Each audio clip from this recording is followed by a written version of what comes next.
dags samfundsfag, lavet af Saviki, Markus, Lisa og Sif. Fordelingspolitik. Fordelingspolitikken handler om, hvordan pengene i Danmark skal fordeles, om økonomien.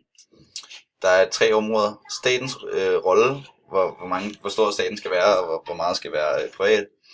Så er der beskatningen og velfærdsstaten. Værdipolitik er mere følelsespræget, og sådan er mere, hvad partierne står for inden for EU, indvandring og integration, kriminalitet og miljøpolitikken. Socialdemokratiet er et socialliberalistisk parti, som er meget nær midten, men ligger på den lidt mere sociale side i både fordelingspolitikken og værdipolitikken. Socialdemokraternes værdipolitik, de går ind for, at Danmark skal være grønnere, og de vil gerne have mere samarbejde med EU, og høje og øjeblikkelige straffe til kriminelle. Deres fordelingspolitik, der synes de, at en høj skat er okay, fordi vi gerne have en god kvalitet i velfærdssamfundet. Og de synes, at staten skal have en stor rolle i samfundet, og vil rigtig gerne have lighed hele vejen igennem. Enhedslisten, de er det mest socialistiske parti i Danmark, derfor er de placeret længst til venstre, både værdipolitisk og fordelingspolitisk. Enhedslistens værdipolitik går ud på, at de går ind for internationalt samfund, men de er ikke tilfredse med, hvordan EU er i dag. De går meget ind for miljø og rigtig meget ind for grøn energi.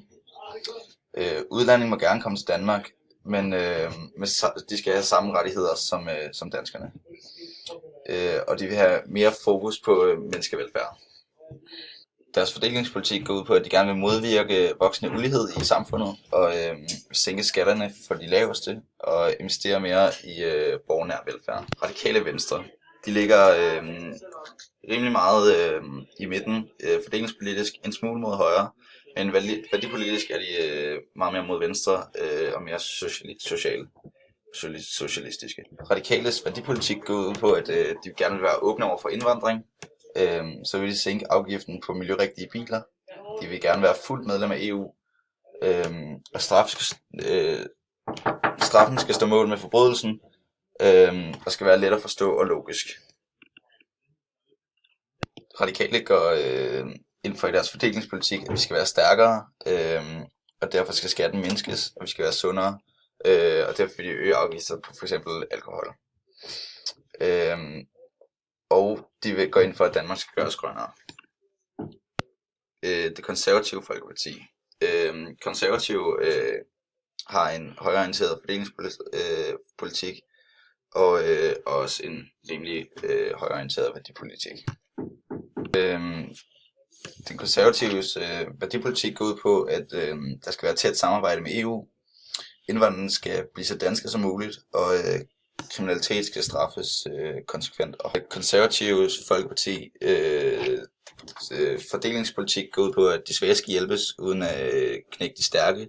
Der skal være lave skatter, og velfærdsstaten er vigtig. Men folk skal ikke kunne tage vare på sig selv.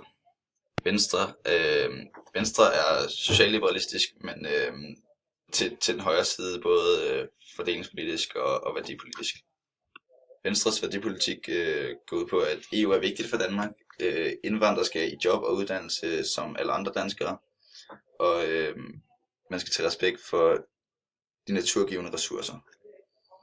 Deres fordelingspolitik går ud på, at staten skal yde nødvendig hjælp, men ikke som permanent løsning. Og skatten skal lettes, så interessen for arbejde øges.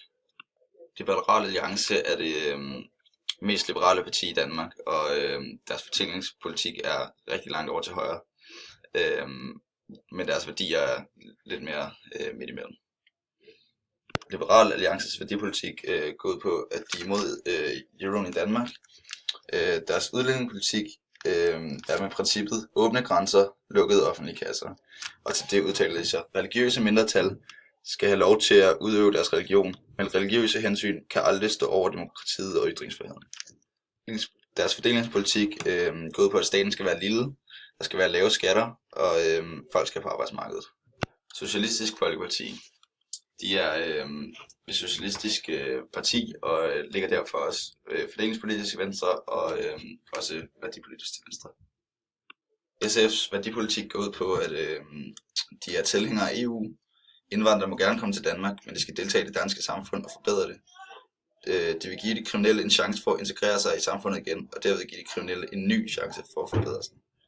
De vil gerne sætte mange penge ind på vedvarende energi, samtidig med at de sætter mange penge ind, skaber de mange arbejdspladser. De vil også sikre billigere offentlig transport, så det gør den offentlige transport mere effektiv. Deres fordelingspolitik går ud på, at partiet gerne vil have, at staten skal have en stor rolle, da partiet stammer fra det sovjetiske kommunistparti. De vil gerne have en høj skat, og de mener, at det vil skabe bedre velfærd.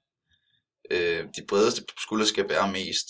Lighed, tryghed, frihed, solidaritet og demokrati er centrale værdier. De vil gerne have et godt velfærdssamfund med gode hospitaler, skoler, ældrepleje og mere kollektiv transport. Dansk Folkeparti er det mest højrerettede parti i forhold til værdipolitikken, men har en lidt mere socialistisk fordelingspolitik. Dansk Folkepartis værdipolitik går ud på, at de ønsker et tæt samarbejde med landene i Europa. De er dog modstandere af EU, da de mener, at EU kræver for meget magt, hvilket modstrider Dansk Folkepartis holdning til det frie menneske. Partiet vil ikke have flygtninge skal permanent ind i Danmark, men kun have en midlertidig opholdstilladelse. Til flygtningeområdet udtaler de sig. Forbud vil gælde for både lærere og elever, og det gælder al religiøs hovedbeklædning. Et diskret kors er ok. En lille davidsstjerne eller en halvmåde i halskæden kan også gå. Det markante tørklæde, vi går efter, siger han. Til debatten om tørklæde i skolen er okay. I deres fordelingspolitik vil de gerne bevare monarkiet, og folkestyret skal bevares og udbygges.